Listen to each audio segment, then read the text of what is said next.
তোমরা অনেকেই তো আজকে শিবরাত্রি উদযাপন করেছো বা উপোস করেছো। আর আমি কখনোই শিবরাত্রি করিনি, এমনি ঘরের পুজো দিই মহাদেবকে ফুল মিষ্টি দিয়ে।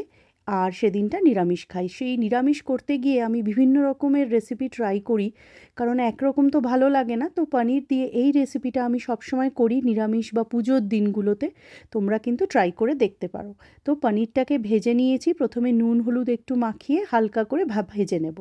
আর তারপরে একটু আলু ডুমো করে কেটে নিয়েছি, আর একটা পেস্ট বানিয়েছি, সেটা হচ্ছে আদা, কাঁচা লঙ্কা, একটুখানি কাশ্মীরি লাল লঙ্কা যেটা হয় শুকনো লঙ্কা, টমেটো, আর 1 চামচের মতন পোস্ত।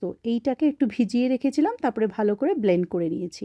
এবার তেলে প্রথমে আলুগুলো ভেজে নিলাম। আলু ভাজা অবস্থায় একটু লাল লাল হলে একটু হিং দেব।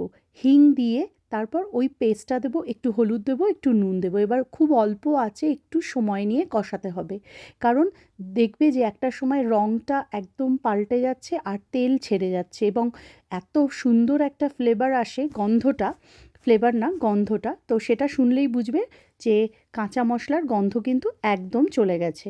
এবার এই অবস্থায় তুমি একটুখানি গরম জল দিতে পারো, অথবা মশলার বাটিটা গুলেও দিতে পারো।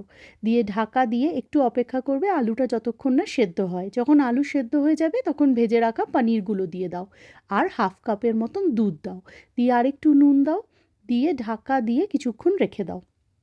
যখন আলু পনির সব রেডি এবং তুমি কতটা ঝোল রাখতে চাইছো সেই বুঝে ঝোল রাখবে, তখন উপর থেকে একটু গরম মশলা আর 2-4টে কাঁচা লঙ্কা একটু ফাটিয়ে দিয়ে দাও, তাতে একটা খুব সুন্দর ফ্লেভার হয়। আর আমি একটু গুড় দিয়েছি, তোমরা চিনিও দিতে পারো। এটা পোলাও, রুটি, পরোটা দিয়ে খুব ভালো যায়।